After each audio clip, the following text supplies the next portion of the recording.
YCP అధికారంలో ఉండగా అక్రమాలకు పాల్పడిన పెద్దిరెడ్డి రామచంద్రారెడ్డి ఇప్పుడు టెన్షన్ పడుతున్నారా? మదనపల్లె సబ్ కలెక్టరేట్ ఫైళ్ల దహనం ఘటనతో పాటు కోర్టు కేసులు కలవరపెడుతున్నాయా? ఈ కేసులో పెద్దిరెడ్డి ఫ్యామిలీ చుట్టూ ఉచ్చు బిగుస్తోందా? అక్రమాలు ఒక్కొక్కటిగా బయటపడుతున్న సమయంలో ఉక్కిరి బిక్కిరవుతున్నారా? Let's watch this inside story.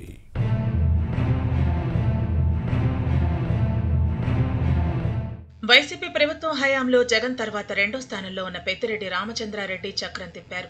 మంత్రిగా పనిచేసిన పెద్దిరెడ్డి రాయలసీమ ప్రాంతంలో అధికారాన్ని శాసించారు. అడ్డు అదుపు లేకుండా దందాలు చేశారనే ఆరోపణలు ఉన్నాయి. తన కనుసైగతో అధికారులను ఆదేశించి ప్రజలు ప్రతిపక్షాలకు చుక్కలు చూపించారు. 5 ఏళ్లలో పెద్దిరెడ్డి కుటుంబం చేసిన అరాచకాలతో నియోజకవర్గ టీడీపీతో పాటు ఇతర పక్షాల నేతలు ఇబ్బందులు పడ్డారు. ఇది గతం. కానీ వైసీపీ పవర్ పోయిన తర్వాత సీన్ రివర్స్ అయింది. అప్పుడు పెత్తనం చలాయించిన పొంగునూరు పెద్ద అయిన ఫ్యామిలీకి ఇప్పుడు చుక్కలు కనిపిస్తున్నాయి. ఇటీవల జరిగిన 2 ఘటనలు వీరిని కలవరపెడుతున్నాయి. ఎన్నికల్లో అక్రమాలతో గెలిచారని ఆరోపిస్తూ పెద్దిరెడ్డిని ఎమ్మెల్యే పదవికి అనర్హుడిగా ప్రకటించాలని కోరుతూ హైకోర్టులో దాఖలైన పిటిషన్ వెన్నులో వణుకు పుట్టిస్తోంది. ఇక మదనపల్లె సబ్ కలెక్టరేట్ లో రికార్డుల దహనం ఘటనపై పెద్దిరెడ్డి ఫ్యామిలీతో పాటు వీరి అనుచరులు చుట్టూ ఉచ్చు బిగిస్తోంది. ఈ 2 పెద్దిరెడ్డి పొలిటికల్ ఫ్యూచర్ పై ప్రభావం చూపొచ్చని పొలిటికల్ సర్కిల్స్ లో టాక్.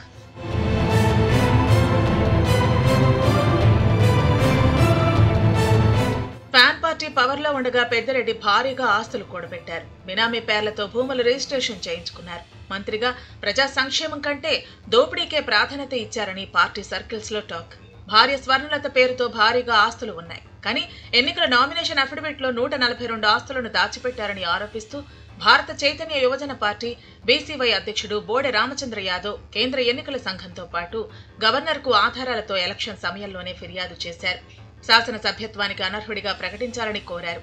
ఇక గెలిచిన తర్వాత హైకోర్టులో దాఖలు చేసిన పిటిషన్ విచారణలో ఉంది.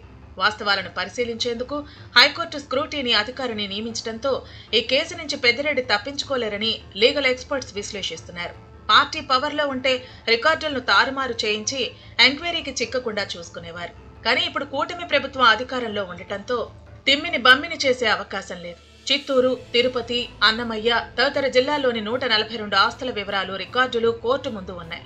దీంతో పెద్దిరెడ్డి వీరభక్త అధికారులు ఏం చేయలేని పరిస్థితి నెలకొంది.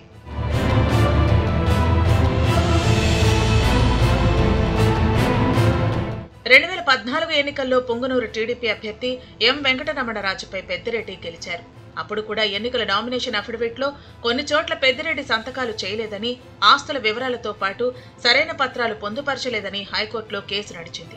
పిఎల్ఆర్ కంపెనీ డైరెక్టర్ గా ఉన్న పెద్దిరెడ్డి భార్య స్వర్ణలతను గృహిణిగా చూపారంటూ టీడీపీ అభ్యర్థి వెంకటరమణరాజు దాఖలు చేసిన కేసుపై విచారణ జరిపిన హైకోర్టు 2016 ఆగస్టులో ఈ కేసు డిస్మిస్ చేసింది. దీనిపై వెంకటరమణరాజు 2016 అక్టోబర్లో సుప్రీంకోర్టును ఆశ్రయించడంతో 18 సార్లు వాదనలు జరిగాయి. అనంతరం జరిగిన రాజకీయ పరిణామాల్లో పొంగునూరు టీడీపీ ఇన్ఛార్జిగా వెంకటరమణరాజును తొలగించి అనీషారెడ్డిని నియమించింది పార్టీ నాయకత్వం. కానీ వివిధ కారణాలతో కేసుపై ఆసక్తి చూపలేదు అప్పటి టీడీపీ ఇన్ఛార్జ్. దీంతో పెద్దిరెడ్డి అనర్హత వేటు కేసు క్లోజ్ అయింది. కానీ ఈసారి బీవైసీ అధ్యక్షుడు రామచంద్ర యాదవ్ హైకోర్టులో వేసిన కేసు నుంచి పెద్దిరెడ్డి బయటపడే అవకాశం లేదని భావిస్తున్నారు. పెద్దిరెడ్డి తర్వాత అత్యధిక ఓట్లు వచ్చిన టీడీపీ అభ్యర్థి చల్లా రామచంద్రారెడ్డిని కూడా ఈ కేసులో భాగస్వామిని చేసేలా నోటీసులు ఇవ్వాలని హైకోర్టు ఆదేశించింది.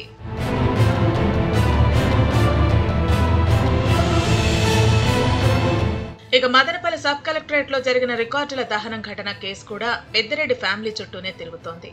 కుట్రకోణంలో విచారణ వేగంగా సాగుతోంది. 5 ఏళ్ల వైసీపీ పాలనలో పొంగనూరు, మదనపల్లె, తమ్మళ్లపల్లె, పీలేరు నియోజకవర్గాల్లోనే కాకుండా ఉమ్మడి జిల్లా వ్యాప్తంగా పలు చోట్ల కూడా ప్రభుత్వ, ప్రైవేటు భూములను కబ్జా చేశారనే ఆరోపణలు ఉన్నాయి. ఈ నేపథ్యంలోనే మదనపల్లె రికార్డుల దహనం ఘటన చోటు చేసుకుందని అంటారు. భూ బాధితులు తరలివచ్చి అధికారులకు వినతులు ఇస్తున్నారు.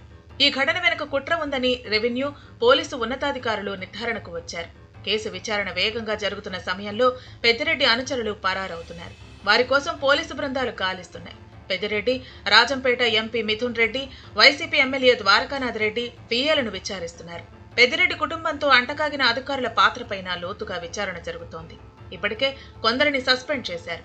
ఈ ఘటనకు సంబంధించి పలు ముఖ్యమైన రికార్డులు, డాక్యుమెంట్లను వీరి అనుచరుల ఇళ్ల నుంచి అధికారులు స్వాధీనం చేసుకున్నారు. మొత్తం మీద వెంటాడుతున్న కేసులో వైసీపీ నేతలు ఉక్కిరిబిక్కిరవుతున్నారు.